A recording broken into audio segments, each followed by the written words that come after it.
Olá pessoal, tudo bem com vocês? Papo de hoje vai ser aquela conversa macroeconômica que eu sempre trago para vocês, não toda semana, mas muitas vezes a cada 10, 15 dias. Então a gente vai falar aqui sobre dólar mundo, sobre o nosso dólar, um comentário rápido, e a gente vai estudar muito a nossa bolsa em relação ao que está acontecendo no ambiente macroeconômico doméstico. Talvez eu dê uma pitacada até o final do vídeo sobre commodities, mas eu não sei se vai dar tempo, quero que esse vídeo aqui seja curtinho, tá? A gente vai começar falando nesse gráfico feioso que vocês estão vendo aí sobre dólar nosso, contrato futuro e também o DXY, depois a gente muda para a dinâmica brasileira, inflação, juro real, Selic e Ibovespa, e terminamos com o valuation do Ibovespa. Se der tempo, eu ver aqui que vai dar tempo, se der tempo ou não, eu falo sobre commodities também. Mas o grande, vamos dizer assim, a grande razão pela qual eu estou fazendo esse conteúdo aqui é para nortear vocês. Hoje é dia 22 de fevereiro, a bolsa volta após almoço, agora são 10 horas, bom descanso do carnaval, pós-carnaval aí para todos vocês, tá? Eu que estou com dor nas costas aqui, mas não é de andar em bloquinho, tá? Embora tenha piorado. Mas é por causa do basquete. Então, Brunão, pós-30, difícil ficar saudável aqui por um bom tempo. Basquete não tá sendo uma coisa muito... Qualidade de vida não tá aumentando não, viu? Desde que eu voltei a jogar basquete ano passado. Mas enfim, tô eu aqui meio enfermo, compartilhando com vocês aí pra ver se suaviza a dor. Vamos começar com o dólar. A gente vai comentar sobre Bovespa já e terminamos com valuation. Beleza, pessoal? Esse vai ser o vídeo onde o principal objetivo é trazer para vocês o que esperar para 2023 de uma maneira geral. Tá? Não só Brasil, né, ações, mas também aí pro câmbio e renda fixa. Bacana. Vamos lá, pessoal. Eu começo nesse gráfico aqui. Eu só acho que eu posso sair da telinha, né? Eu acho que vai ficar melhor para vocês. DXY, pessoal, para quem não conhece, aqui nesse gráfico tem dois índices, né? O primeiro índice é o DXY, ou DXY, se você for gringo aí, certo? O DXY nada mais é que uma cesta de moedas, tá? Todas elas disputando protagonismo contra o dólar, tá? Que é a moeda reserva. Beleza? Então pensem que para o DXY subir, tá? O dólar tem que se valorizar contra o euro, contra o ien japonês, contra a libra esterlina, tá? Contra as moedas do G5, G8, tá? As principais economias do mundo. Tá? Então o dólar contra elas, certo? O que eu acho bacana também para você analisar a força ou fraqueza do dólar mundo, né, que a gente chama de dólar mundo, é olhar o dólar contra o índice de commodities, contra o CRB Index, tá? O CRB Index é bem legal, que é um índice de commodities. Você também pode olhar o dólar DXY contra o petróleo, contra o minério de ferro especificamente, tá? Mas o CRB eu acho que é um ETF bacana, que é um índice, né, bacana, que também tem ETF, legal para você olhar.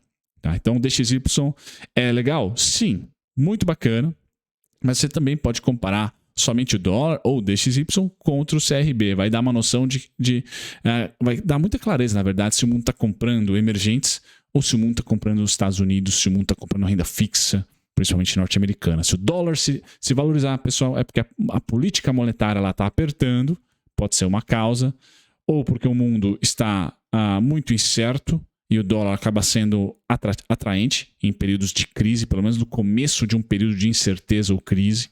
Tá? Então, mais um motivo.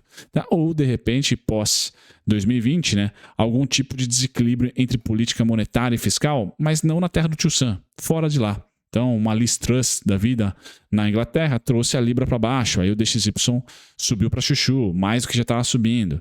E o Japão, em nenhum momento reverteu a sua política monetária, então e a fiscal continua lá no easing, né? Continua sendo tranquilo, enquanto que o Fed está subindo os juros e está fazendo agora o quantitative tightening, né? Tirando liquidez do mercado. Então, discrepâncias entre políticas monetárias e fiscais, pessoal, que nós não tínhamos ou não vivemos na última década entre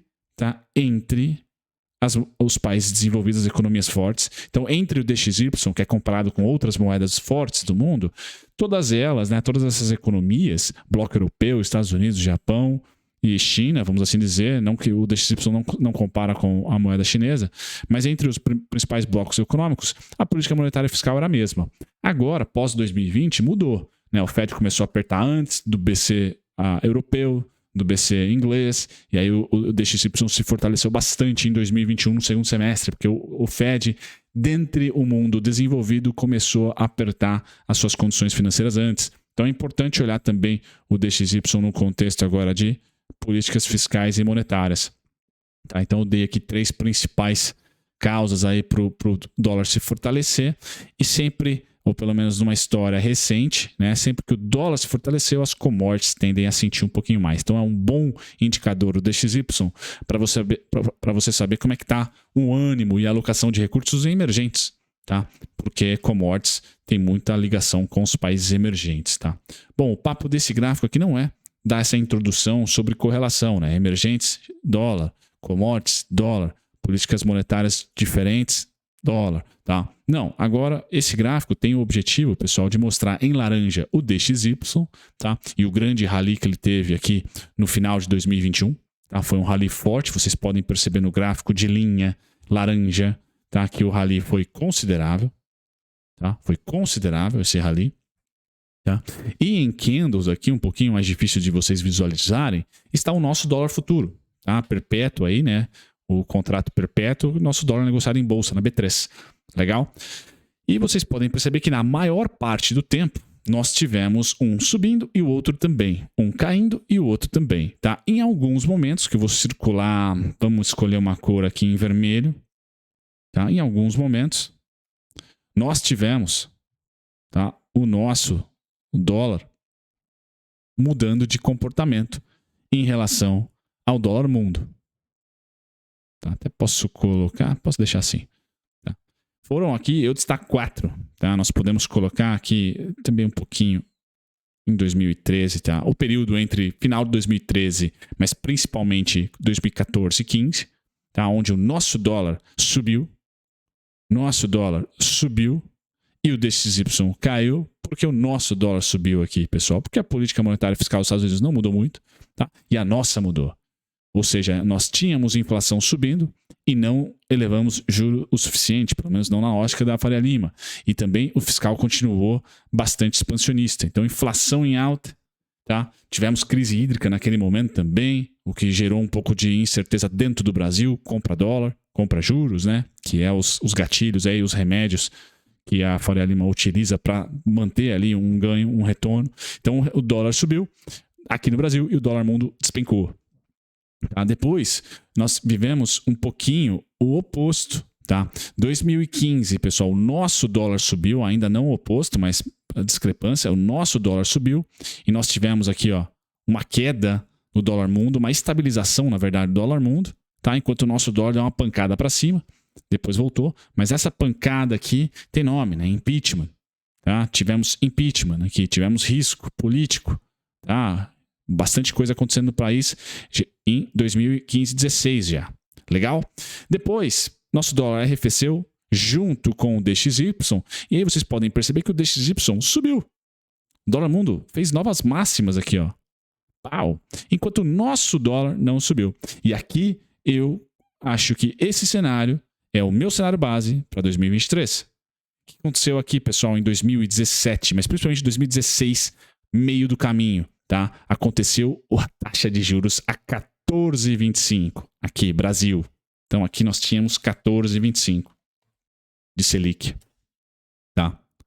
Quando nós começamos a cortar a Selic com o Meirelles já em 2017/18, tá? Aí sim a gente conseguiu ter de novo, né, um movimento muito parecido aqui DXY com a dólar. Nosso dólar. Aí o DXY subiu, nosso dólar subiu. Maravilha. Ajudado aqui por quê? Porque não tínhamos mais uma taxa de juros tão forte. Começou a ser cortada os juros, o dólar mundo começou a subir. Poxa, o que aconteceu aqui nos Estados Unidos, pessoal? Começou a subir, a diminuir o quantitative easing, tá? E a subir juros. Vejam aí, 2017 foi um ano péssimo para o S&P, ele não saiu do lugar. Tá? Porque começou a se mudar a política monetária e fiscal nos Estados Unidos. Depois voltou, o Powell pivoteou, tá? E aí o dólar tomou uma pancada, veio a pandemia, tomou outra pancada. Tá? Então aqui na pandemia é o último momento em que o dólar mundo cai e o nosso não. Por quê, pessoal? 2% de Selic. Não dá. Foi fake. Tá? Assim como agora nessa super alta do dólar, tá? Lógico que nós tivemos as PECs aqui, tá? Mas vou trazer principalmente essa super alta foi crise, Covid, e depois a manutenção da alta do dólar, enquanto o dólar no mundo despencou devido a toda a impressão de dinheiro por lá, nós tivemos aqui o dólar resiliente, por quê? Selic foi muito abaixo. Tá? O juro real muito negativo no Brasil. Então não teve entrada de dólar aqui. Tá? Então nós tivemos o dólar resiliente em alta, enquanto que o dólar mundo caiu. Agora o dólar mundo deu uma pancada para cima, o DXY, e nós caímos. Tá? Ou mantivemos aqui uma estabilidade. Tá? Caímos / estabilidade. E é justamente essa estabilidade que eu espero em 2023, porque agora, no momento atual, estamos com 3,75. Tá? Um pouco menor do que ali. Então, esse é o momento da história que eu aguardo para o nosso dólar. Esse é o momento da história que eu aguardo para o nosso dólar por pelo menos mais um semestre, até aí, agosto desse ano aqui. Uma estabilização / queda do dólar. Tá? Porque eu não acho que a gente vai mudar esse número de 3,75 e também não vejo a atividade econômica surpreendendo tanto para empurrar a inflação para cima por demanda. Tá? Vejo que as ofertas no mundo inteiro estão melhorando. A demanda tende a ser parecida com 2022 ou até menor. Tá? Porque 2022 também nós tivemos ali bastante acontecimento, vários acontecimentos aqui que geraram inflação, principalmente guerra Rússia e Ucrânia. Tá? Então não vejo isso acontecendo em 2023. Por isso, nosso dólar deve se manter, pessoal, com uma pressão de equilíbrio / queda. Mas saibam que o DXY, esse pode atrapalhar no curto prazo, porque o DXY, e aí eu finalizo para vocês aqui a parte de dólar, tá? De análise de dólar, pessoal, o DXY especificamente, tá? Fez aqui um movimento simétrico de queda, tá? E agora, pessoal, ele deve parar de cair. Então, esse cara pode forçar o nosso dólar futuro, tá? Porque eu tenho alvo para ele final aqui, DXY, até os 110,800. Meu cenário para ele é esse aqui, ó, de estabilização, assim como foi ali 2009 até 2014. Estabilização com bastante volatilidade, né? Tendo momentos ali onde é interessante a gente vender dólar, onde é interessante comprar dólar. Aqui é interessante vender dólar, comprar dólar, vender dólar, comprar dólar. Tá? E agora onde que vai ser interessante vender dólar e comprar dólar tudo abaixo de 110, 101, aqui 110, 995. Tá? Creio que o dólar mundo esteja desenhando, tá? Um cenário de lateralização. Enquanto nós tivermos um juro real tão forte aqui no Brasil, a gente fica menos sensível, tá? Ao DXY. Mas saibam que quando começar o corte de juros, a gente vai ter que monitorar esse cara aqui. Necessariamente vai ter que monitorar esse cara aqui e a política monetária e fiscal dos Estados Unidos. Beleza? Como é que está o Brasil macro, pessoal? O Brasil macro está assim. Esse é o gráfico mais importante, na minha opinião, para todo investidor em 2023. E aí já chegando na parte final do vídeo. Depois de ter falado do dólar e meu cenário ser de forte estabilização, mas com alguns espasmos compradores, porque o DXY tende a ter um fevereiro comprador e um março também comprador, enquanto nós mantivermos a nossa taxa de juros, o dólar deve se manter. Tá? E aí eu trago o nosso macro, excluindo o dólar, olhando para a Selic, aqui em cinza. Tá? Então olhem aqui em cima, estamos falando da Selic. Tá? Já algumas reuniões a 13,75. Legal? Também em preto, juro real. Tá? E em vermelho, IPCA, 12 meses. O juro real aqui, entre aspas, real, né, pessoal? Porque o Brasil tem diversos problemas, país continental. Cada estado vai ter uma cultura de consumo, não em relação a consumir mais ou menos, mas o que consome, tá? E a logística, os preços são diferentes a depender do estado, tá? Porque nós temos aí sim um país muito grande e com problemas de infraestrutura logísticos. Então, o preço do frete, por exemplo, é muito diferente aqui em São Paulo do que é no Amazonas. Então, entre aspas, o IPCA, que é o monstro mais difícil da gente realmente confiar em um número específico, mas o IBGE trabalha muito bem duro, é só a realidade do Brasil que é difícil mesmo, de ter ali, o meu IPCA aqui em São Paulo é diferente do seu, que me escuta aí no Paraná, por exemplo, a depender do produto é mais diferente ainda, tá? Ou do serviço. Então, nosso juro real hoje é a Selic menos IPCA de 12 meses, tá? É em torno de 7,98.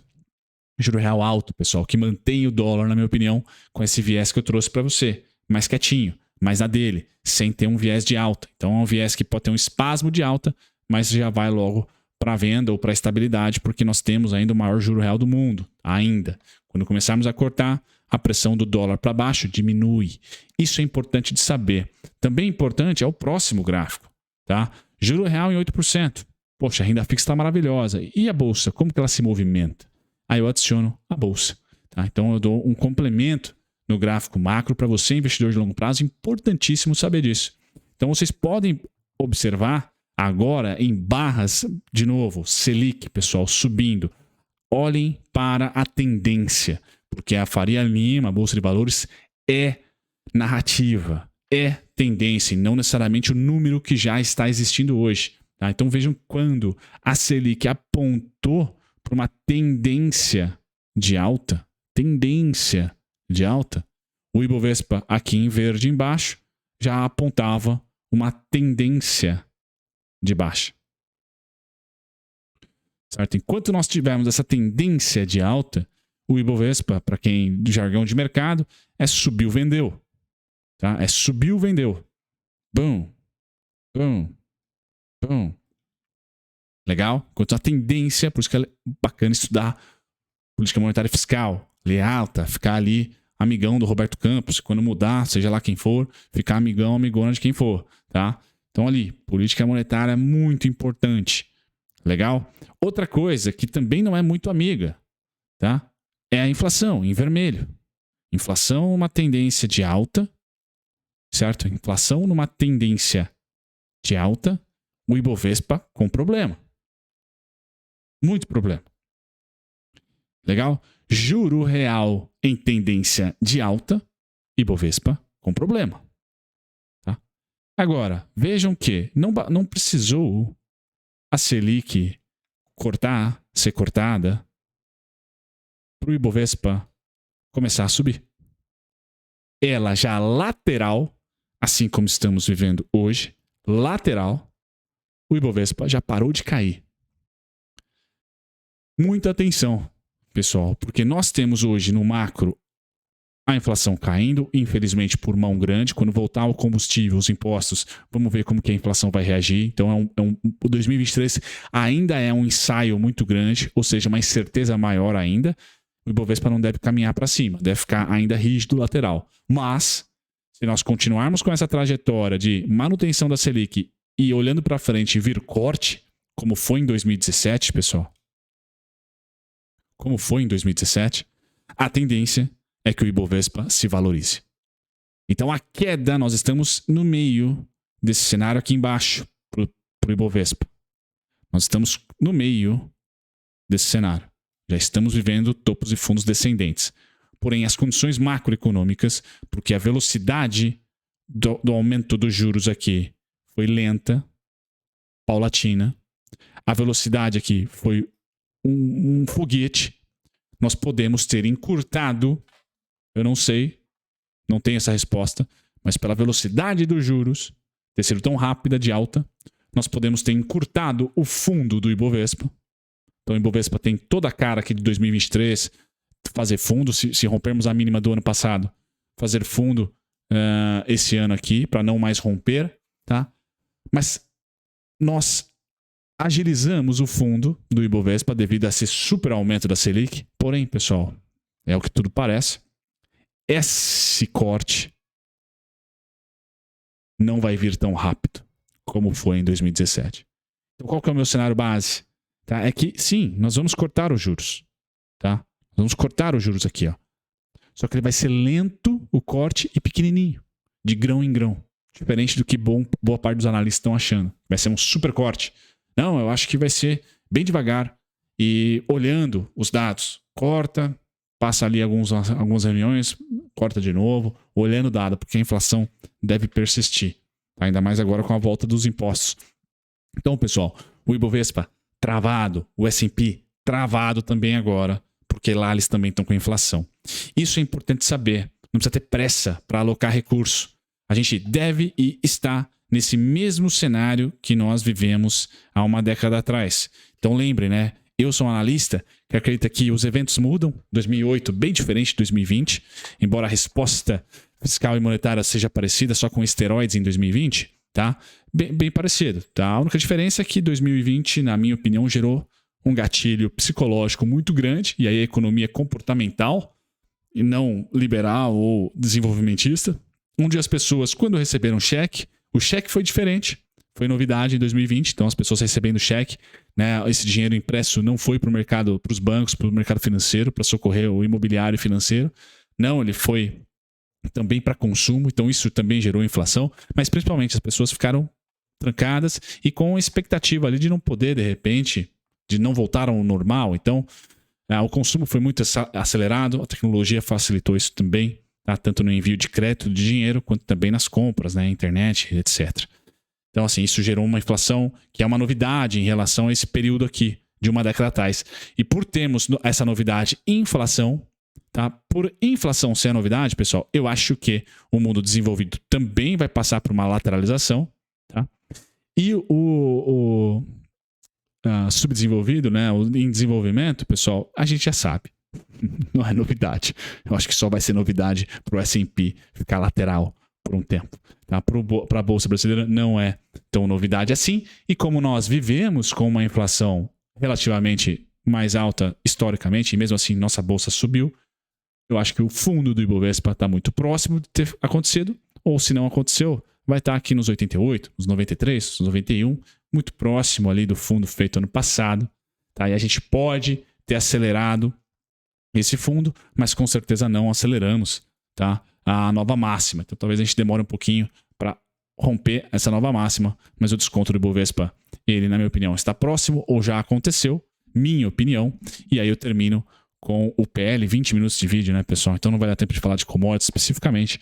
O PL do Ibovespa hoje está em torno de 8,64, tá? Chegou aqui no período de 2016, tá? No mesmo valor de 2016, já reboteou, tá? Já reboteou. Agora a gente tende a ter o lucro das empresas caindo, tá? Não muito, mas caindo um pouco, principalmente o lucro das commodities, tá? Porque as commodities aí não estão em patamares de 2021, por exemplo, nas máximas, né? Petróleo a 140 e minério a 200 e lá vai fumaça. Não, o minério está a 130, petróleo está a 80, então o lucro das companhias devem cair, tá? Mas os preços não necessariamente subir, tá? Então esse preço-lucro deve ter uma estabilização, tá? Principalmente se as small caps segurarem os fundos, que é o que eu imagino, e somente as exportadoras renovarem fundos, principalmente as exportadoras de petróleo, já que de minério de ferro elas já caíram bastante, tá? Então o Ibovespa tende a estar no seu melhor desconto histórico. Tá, pessoal? Tende a estar no seu maior desconto histórico. Tomaria cuidado aí só com petróleo, por exemplo, que pode cair mais. Mostrou isso na história. Agora não, o minério de ferro realmente a gente tende a ter um equilíbrio entre $80 e esse tais 130 que bateu, inclusive enquanto a gente estava no carnaval. Pessoal, finalizo o vídeo aqui para vocês, não nessa telinha, né? Porque eu quero deixar aqui um convite, né? Então, deixem um like se você gostou no final, ou um dislike se você não gostou. Considere se inscrever se você é novo no canal, tá? E, bem, se você já é inscrito, ative as notificações. Certo, pessoal? Na descrição, deixo para vocês sempre aquele produto, aquele serviço, né, de especulação do Henricão, né? Que é para você proteger, otimizar a sua proteção de carteira, tá? E também o meu educacional aqui, que é o Macro Trader, que logo, em março, vamos ter aqui uma atualização técnica muito robusta. Então você vai ter não só a base de como olhar para o macro para alocar o seu recurso, como é o curso hoje, mas você vai ter também muito conteúdo de análise técnica minha, tá? Para você realmente pensar aí na parte operacional como eu penso. Um abração. Tchau, tchau.